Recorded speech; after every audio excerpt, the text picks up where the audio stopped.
მოგესალმებით, ეს არის გადაცემა სოხუმი თბილისი. დღეს ჩვენ ვისაუბრებთ თუ რა ხდება ბლოგოსფეროში აფხაზური საკითხის გარშემო და როგორ შუქდება ეს საკითხი ჩვენი ქართული მხრიდან და პოზიციიდან. დღეს ჩვენი სტუმარი გახლავთ ბლოგერი მალხას კინძურაშვილი. მალხას მოგესალმები. ჯერ შეახსენებ ტრადიციულად ყველას რომ გადაცემა სოხუმი თბილისი წარმოადგენს აფხაზეთის საინფორმაციო ანალიტიკური ცენტრის პროექტს და ჩვენი ყურება შეიძლება ყველა პლატფორმაზე YouTube, Facebook, TikTok.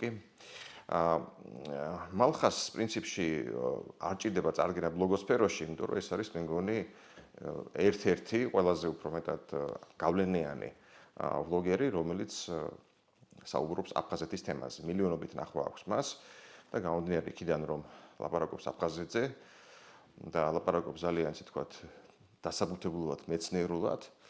მას არ მხოლოდ ნახვები აქვს, არამედ ბუნებრივია, ბევრი კრიტიკაც ხდება განსაკუთრებით რუსულით და ასევე აფხაზი მომხმარებლებისგანაც. მახლა დავიწყოთ, მოდი ასეთ შეკითხვით. ულსროსი თაობის წარმომადგენელი ხარ და სამწუხაროდ და შენ თაობაში არ არის ესეთი ინტერესი აფხაზეთის თემით, სამწუხაროდ ხას უსვამ. და რამგანა პირობა რომ აი თემით დაინტერესდი და არ მხოლოდ დაინტერესდი, აი წამოწიე ძალიან სერიოზულად და ძალიან კარგ საქმეს აკეთებ ნამდვილად, რომ ამაზე საუბრობ და ამდენი ნახველი ყავს. ნითუმეტეს ნახველი რუსულენოვან სივრცეშია ძალიან მნიშვნელოვანი. იქ არის ძირითადად ჩვენ ისე თქვა საქმე გასაკეთებელი. პირველ რიგში მოგესალმებით კიდევ ერთხელ მოსწავლეები ჩვენს მაყურებელს და მადლობა გადაგიხადოთ რომ მომიწვიეთ და მაგ ჩემი აზრის რაღაც გამოთქმის საშუალება. რაც შეეხება თქვენ კითხვას, ძალიან ძელი ისტორია, მაგრამ შევეცლები მოკლედ და შინაარსულად მოგიყვეთ. ბავშვობიდან ძალიან ისტორია მაინტერესებდა, რა თქმა უნდა გატაცებული ვიყავი საქართველოს ისტორიითაც. რაღაც პერიოდში მე და ჩემო ოჯახს მოგვიწვია რუსეთში წასვლა.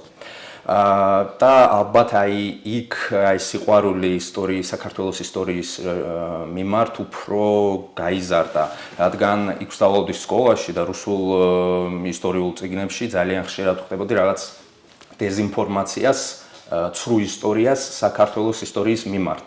და ყოველთვის მინდა და ეს ჩემი აზრი გამომეხატა რაღაცნაირად დამეფიქსირებინა ჩემი აზრი რომ ყველას გაეგო რომ გამოხატავდი რუსებთან ხო ეს ძნელი იყო ხა ყოველ ადამიანთან ხო ვერ მიხვალდა ხო ვერ იმას იზამ და მე დროთა განმავლობაში აი YouTube-ი განვითარდა უყურებდი ისტორიკოსებს, ბლოგერებს, რომლებიც ყვებოდნენ სხვადასხვა ისტორიულ პერსონაჟებზე, იქ პეტრე პირველზე, ეკატერინე მეორეზე და მეც მინდოდა რომ აი ქართველებზეც მოეყოლათ.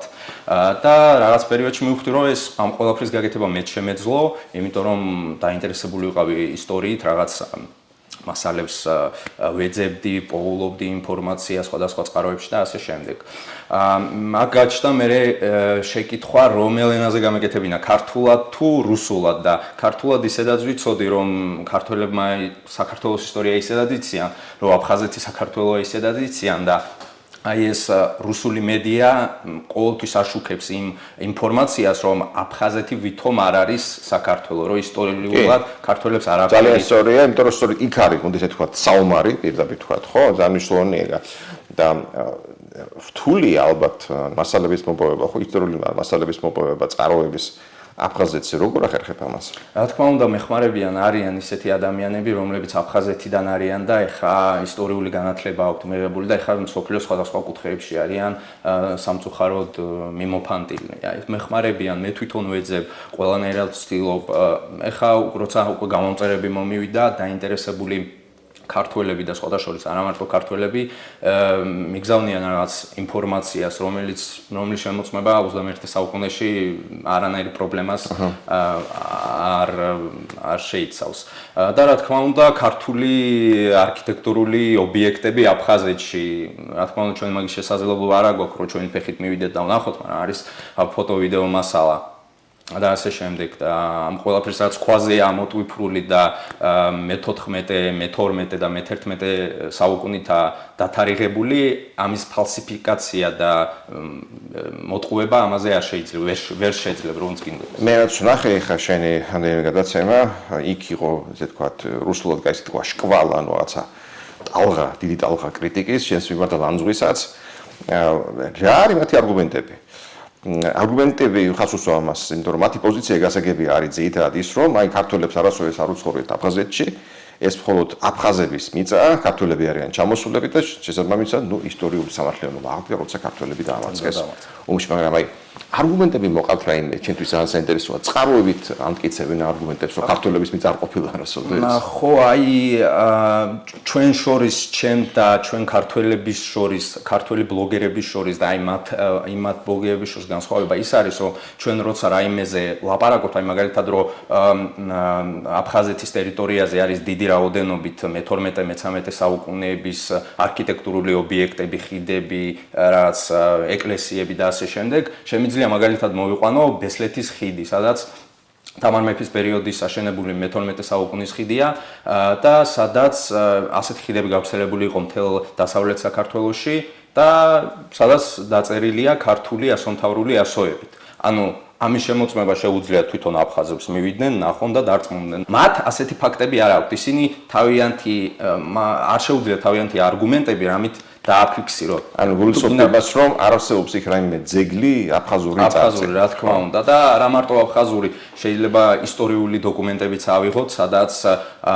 მაგალითად მაგათი ჩამოსახლების შესახებ ბევრი ისტორიკოსი წერს, დოზიფეი, არკანჯელო ლამპერტი, რომელიც სამეგრელოში. ბოდიში დავაზუსტებ, ჩამოსახლებაში გულისხმობ საქართველოში ცნობილ და საკმაოდ პოპულარულ თეორიას გულისხმობ ალბათ, რომელიც ავტორიც იყო პავლე ინგოროყვა, რომ აფხაზები ჩამოსახდნენ რამდენიმე თანამედროვე აფხაზებს, ვისაც ვეძახით. ისინი ჩამოსახდნენ სულ რამდენიმე საუკუნის წინ და დაიკავეს რაღაცა ნიშა, მოდი ისე ვთქვათ, ხო? ქართველების გვერდით. ამას გულისხმობ ალბათ ზუსტად რა. ანუ ამას როგორც ამბობ, ამტკიცებენ არა მხოლოდ ქართული მეცნიერი ინგოროყვა, რა თქმა უნდა.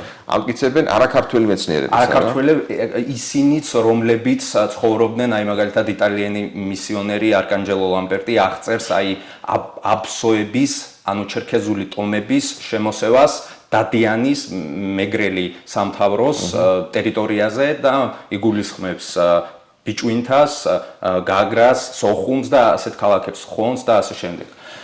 და ის ასევე ამტკიცებს, რომ ისინი დროთა განმავლობაში ამ ტერიტორიაზე რჩებიან და ქართველ მთავარებს არ აქვთ იმის ძალა და შეძლება, რომ გაუმკლავდნენ მათ შემოსევას, იმიტომ რომ საქართველოს როგორც იცით ამ პერიოდში მიყავს ომი არა მარტო მონთაბარეტომებთან, რომელი საუკუნეა მაინც საბოლოო? მე-16 საუკუნეები. არა მარტო მონთაბარეტომებთან, ოსმალეთის იმპერიასთან და აქედან სეფევიც კი ირანთან. აქ ერთი მომენტი არის, უყურე ხა, რომ ჩავთვალოთ, რომ ამ თეორიას როცა ეს თეორია გაჩნდა, ისედაც ინგოროყვა ამის ავტორი და გაჩნდა თურქები 50-იან წლებში, ხო? გამოჩნდა ბევრი ქართველი კრიტიკოსი ამ თეორიას. მაგრამ სიტუაციაზე ჩავთვალოთ, რომ ეს თეორია მართალია და აფხაზები ჩამოსახლდნენ მე-19 საუკუნეში. ამის მიუხედავად ჩვენ ვამბობთ, რომ აფხაზეთი არის როგორც აფხაზების, ასევე ქართველების სამშობლო. კი ბატონო. იქიდან სამწუხაროდ გვესმის, რომ ეს არის მხოლოდ აფხაზების სამშობლო, ხო? ოდესღაც როგორ ფიქრობ ახლა იცნობ შენ გადასარევად იმათ ნარატივს, რომელიც ძალიან რადიკალურია. როცა იქნება შერიგება, იმედი ვქონიოთ, რომ მალე იქნება. როგორ უნდა შერიგდეს ეს ორი დაპირისპირებული ძალიან ნარატივი ჩვენი და მათი. ну მათი რო ისევ და ისევ ეს მხოლოდ აფხაზების სამშობლოა, ქართველები ჩამოსულები არიან. შეიძლება მოხდეს როგორ დაახლოება ამ ორი დაპირისპირებული ნარატივის? რა თქმა უნდა, თუ გავაგზელებთ იმ წყაროებზე იმ ინფორმაციის გავრცელება, რომელიც არის სიმართლე, დაფუძნებულია ისტორიულ წყაროებზე და ასე შემდეგ, იქ როგორც იცით, აი ეს ხალხი არის მოქცეული პროვოკაციის სფეროში, მათ ცრუ ინფორმაციას აწვდიან პროპაგანდის. მაგრამ უკვე ერთ შეკითხვა მაქვს აქ კიდევ ერთხელ, რა გაიწყვეტე ბოდიში. მათ ეხმარება ძალიან სერიოზულად პირდაპირ თქვით ახლა რუსული პროპაგანდისტული მანქანა. მაგრამ ვერ ახერხებენ ისინი რომ მოამარაგონ ეს ხალხი დაპირისპირებული ვინც არის შენთან აფხაზები ზეითად სამწუხაროდ. ვერ ახერხებენ რომ მოამარაგონ ისინი რაღაცა არგუმენტებით და წყაროებით. იმიტომ რომ არ არსებობს როგორც გითხარით რაღაც ისტორიული ძეგლი რო კონდეთ, ხო ძალით არ აშენებენ, ხო არ აშენებენ და არ იტყვიან, ხო მე-12 საუკუნის აშენებული აფხაზების ძეგლი არის, ხო? მაგალითად ილორის წმინდა გიორგის ეკლესიას დაადგეს რუსული გუმბათი. ეს კონკრეტული მაგალითი ილორის ეკლესიაში ასევე იყო ქართული ლაპიდარული ნაწერები, რამოდენიმე, სხვათა შორის სამი საფეხური ქართული დამწერლობის არის ასახული, ნუსხური, ასომთავრული და მხედრული და სამივე უბრალოდ აი რესტავრაციის სახით გადაღებეს და წაშალეს და მოაშორეს. იგივე სიტუაცია შეიძლება ვთქვათ, პრინციპში ესე ვთქვათ, საქმე და არ აშენებენ, მაგრამ აი შლიან, ხო? ფიზიკურად შლიან და არის ვანდალიზმის მომენტებიც და ამბობენ რომ ეს ვიღაც ვანდალიზმის ის არის, გადაჯღაპნილი მაგალითად ბედიის მონასტერში მარიამ ღვთისმშობლის გადაჯღაპნეს, იმიტომ რომ ქართული წარწერა იყო ზემოდან და ფრესკაზე დადებული. რამდენად ჩართული არის იქიდან მხრიდან ახალი თაობა ამ საქმეში, რომ გიპირისპირდებიან, რომ ამტკიცებენ, რომ ეს აფხაზეთი მხოლოდ აფხაზებისა, როგორად ყოფა ის ახალი თაობა იქიდან როგორაა ჩართული და მათზე ამდენად მოქმედებს რუსული პროპაგანდა, ეს ძალიან საინტერესოა ჩემი აზრით. ყველანაირად ცდილობენ, რომ გამოგიყვანონ მდგომარეობიდან, გამოგიყვანონ და გადახვიდე მაგათენაზე. მაგათენას ვეძახი, როცა არ გამოვდი. ახალი თაობა, რა თქმა უნდა, იმიტომ რომ პროპაგანდა უკვე დაზომბირებული არიან იმდენად, რომ შეიძლება მაგათ თვითონაც ჯერათ, რომ რასაც ამბობენ. და როცა უკვე არგუმენტები უმთავრდებათ, ყველადიან აი შეურაცხყოფაზე, რაღაც მუქრობა და პირად მიმოწერაში მუქრობა და ასე შემდეგ და ყოველთვის ვცდილობ რომ მაგათენაზე არასდროს არ ვილაპარაკო, ყოველთვის ვცდილობ რომ რაღაც ისტორიული ფაქტები დაუმტკიცო ჩემი სიმართლე და ასე შემდეგ და როცა არგუმენტები უმთავრდებათ, ან საერთოდ გაქრებიან და ან კიდე, მაინც თავის. შეკითხვა რაც ახლა დამემატა, ახლა მე მოვესწარი საკმაოდ დიდხანს საბჭოთა კავშირს, 20 წელი ზუსტად. და რაც მახსოვს თითქმის არაფერი არ ისწავლებული აფხაზიერის ისტორიაზე, როგორც ასე ჩვენ არაფერი არ ვიცოდით, როცა დაიწყო ომი საშინელი ომი 92 წელს აფხაზეთში არავინ არაფერი არ იცოდა საერთოდ. ერთი გავიგეთ ის, რომ ამათ მოუნდათ ესე თქვა საქართველოსთან გამოყოფა და ორჩა. რითი აიხსნება შენი აზრით აი ეს პრობლემა რა, აი ვაკუუმი იყო პრაქტიკულად რა. შეიძლება ეხსოვებ, იცი ალბათ რომ, არა იცი ხო, რომ არაფერი არ ვიცოდით, არ გვასწავლეთ არაფერს აფხაზების ისტორიაზე, რითი აიხსნება? დღეს კი ბატონო, არა მარტო აფხაზეთის ისტორიის ფალსიფიკაცია და საქართველოს ისტორიის ფალსიფიკაცია მთლიანად მიდიოდა ამ პერიოდში, საბჭოთა კავშირის პერიოდში, არამედ სხვა ეთნიკური ჯგუფების, მაგალითად კავკასიელი ხალხის რუსეთის ტერიტორიაზე ბევრი ეთნიკური ჯგუფია და მაგათი ისტორიის ფალსიფიკაციაც მიდიოდა. ან გაქრობა საერთოდ? ან საერთოდ გაქრობა. რაც უფრო პატარა მარტივია გაუქმო ისტორია. კი ბატონო, აი საბჭოთა კავშირის პერიოდში მაგალითად მაგათი რაოდენობა იყო 20,000, ეხლა არის 30 კაცი მაგალითად, აი გაქრნენ უბრალოდ. და ეს იმიტომ კეთდებოდა, რომ აფხაზეთში იმიტომ კეთდებოდა, რომ დროთა განმავლობაში აი ეს ქართული კვალი ამოეტანათ, ამოეღოთ აფხაზეთის მიწიდან, რომ ეთქვათ, რომ აი აფხაზეთში ქართველებს არასდროს არაფერი შეხება არ ქონიათ აფხაზეთთან. და რაც შეეხება 90-იანი წლების მერე, როცა მოხდა უკვე საბჭოთა კავშირის დაშლა და რუსეთის მიერ აფხაზეთის რეგიონის ოკუპირება, ამან უფრო დიდი და ხშირმასშტაბიანი ის მიიღო, ხასიათი მიიღო, კი ბატონო. იგივე წიგნების სკოლის წიგნების 10-11 კლასის წიგნების სახელმწიფოებში მაგალითად მოვიყვან ეხა ხანს გამაცნეს ინფორმაცია კი ბატონო აი სომეხი ისტორიკოსი 10 საუკუნის ისტორიკოსი უხტონესის სიტყვები არის დამახინჯებული ამოღებული ციტატიდან და დამახინჯებული ის ყვება ვითომ აფხაზეთის სამეფოს აქებს და ამბობს რომ ნიკოფსიიდან სურამის მთებამდე ანუ მთელი დასავლეთ საქართველოს იყვნენ გავრცელებული აფხაზები და ასევე იქ გულისხმობენ რომ ქართველებს არანაირი შეხება არ ქონიათ აფხაზეთის კულტურასთან დაკავშირებით და სინამდვილეში თუ ორიგინალს პირველ წყაროს წავიკითხავთ უხტანესი ამბობს რომ ის ხალხი რომელიც იყო გადაჭიმული ნიკოფსიიდან სურამის მთებამდე აქ ანუ სომხეთში ეძახიან ქართველებს რომ აქ ამ სახელმწიფოში დამწერლობა მიდიოდა ქართულ ენაზე აფხაზი მეფეები ამ სახელმწიფოს მეფეები საუბრობდნენ ქართულად იგებოდა შენდებოდა ქართული არქიტექტურული ობიექტები მართლმადიდებლური და ასე შემდეგ ანუ პირდაპირ აი ფალსიფიკაცია მიდის ისტორიაში ასეთ დონეზე მაინტერესებს ახლა სულ თავიდან რას კითხე, რომ ამ შენი თაობის, შენი ასაკის ესე თქვა წარმომადგენლები, ესე აქტიურად არიან ჩართულები ამ საქმეში. კი ბატონო, ჩვენ ვიცით, მათ შორის შენმა თაობამ ცხადი იცის, რომ აფხაზეთი არის საქართველოს ნაწილი, მაგრამ ამავე დროს, თქვა, რეალური ცოდნა სამწუხაროდ დეფიციტია, ხო? და როგორ შეიძლება რომ გავზარდოთ, თქვა, ჩვენ ახალთაობაში, ქართველების ახალთაობაში ცოდნა აფხაზეთის საკითხზე, რომ მათ შეეძლოთ არგუმენტირებულად კამათი მსჯელობა, რომ მარტო ის კი არ იყოს რწმენა რომ ეს ჩემი, არამედ იცოდე, ნუ რატოა შენი და აფხაზების ეს მხარი, ისე და ისე, ჩვენ ხო არა ვართ ეს ეთნოფაშისტები რომ მარტო ბატონო, იცხოვრონ. აი რა უნდა ვქნათ ამისთვის? შენ ისე და ისე ძალიან კაც საქმეს აკეთებ, რომ ეს რუსულ სივრცეში ხარ, ხო? და აი ამ გამოსახედიდან რა უნდა ვქნათ, რომ აქ უფრო ესე ვთქვათ, ეს პროცესი დავძრათ ამოქოქოთ.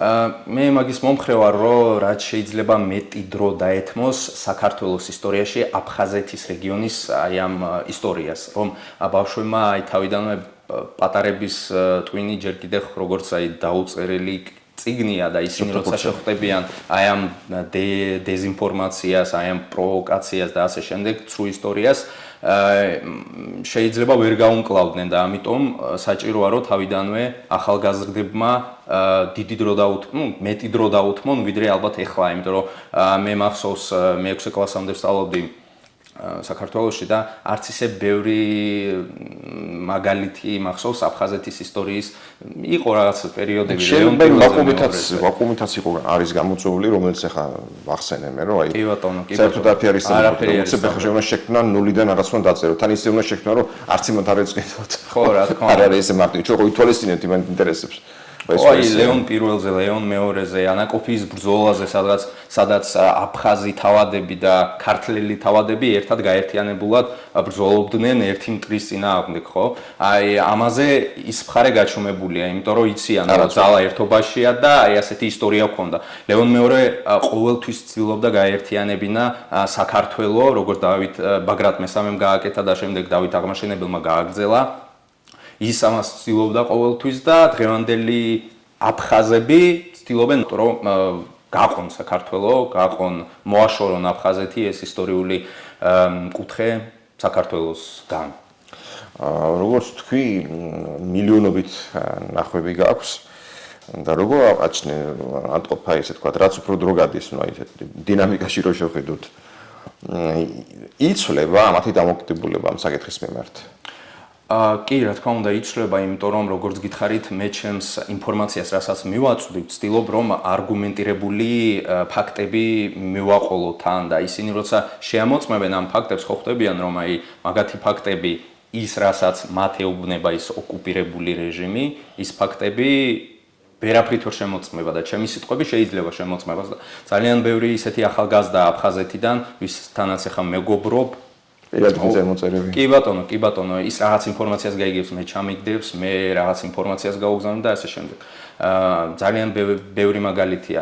ამიტომ რომ უნდა გავაგრძელოთ ის, რასაც ვაკეთებთ, უნდა გავაგრძელოთ იმ ჭეშმარიტი ისტორიის მოყოლა და აუცილებლად ეს ყველაფერი უნდა ფაქტებით და ისტორიული დოკუმენტებით უნდა დავამტკიცოთ. კი, გეთახმები ეს ისე და ისე. აქ არ არის მარტივი. ეს სფერო სადაც შენ ისე თქვა მუშაობ იბრძვი არის უმნიშვნელოვანესი, იმიტომ რომ ძალიან საინტერესო რაღაცა თქვი რომ ეხლა არ დაგეწყო იქ როცა რუსეთში სწავლობდი სკოლაში ახსნა შენი კლასელებისთვის რომ ესე არ არის შეიძლება დაგეწმულებინა ერთი ორი კაცი მაგრამ სულ სხვა როცა ლოგოსფეროში ხარ აი გეტყვით ამაზეც კიდე როცა უკვე უნივერსიტეტში სწავლობდი იქ რაღაც ისეთი შემთხვევა იყო რომ ჩემმა კურსელმა თქვა რომ აფხაზეთი საქართველო არ არისო და ეხლა მე ვიფიქრე რომ არავითარ შემთხვევაში არ შეიძლება და აგრესიის გამოხატვა და რაღაცა და ვიცოდი რომ ამ ადამიანს არაფერი მოგება არ ქონდა ამისგან, უბრალოდ დაზომბირებული იყო რუსული მედიის პროპაგანდით. და დავიწყე ახსნა რომ აი აფხაზეთი უძველესი დროიდან იყო ქართული რეგიონი, ასე შემდეგ რომ ერთ-ერთი ესე თქვა დამფუძნებელი ქართული სახელმწიფოს იყო. კი ბატონო, იმიტომ გაერთიანებას შუა საუკუნოვან საქართველოს დაიწყო აფხაზეთის ტერიტორიიდან. და დავიწყე მის ახსნა და ასევე აუდიტორიაში სადაც 50 კაცამდე იყო, თვითონ ელექტორი შემოვიდა, არავის არ უთქვია გაჩუმდი, არ თქვა რაც. ვიცი რომ აი 50 კაცამდე ადამიანმა რუსეთში და არა მარტო რუსები იყვნენ იქ, იციან რომ აფხაზეთი არის საქართველო და უკვე ამ დაზომბირებიდან ცოტა გამოვიყვანე.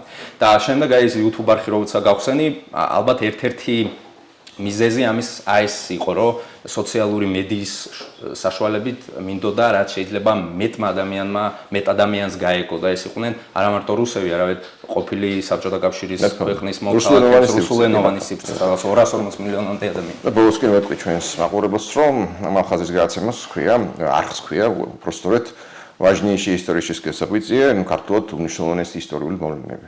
ძალიან დიდი მადლობა და მომავალშიც გერდით ჩვენთან და წამოწევები ამ საქმეში. მადლობა ჩვენ ისე დაბრუნდებთ.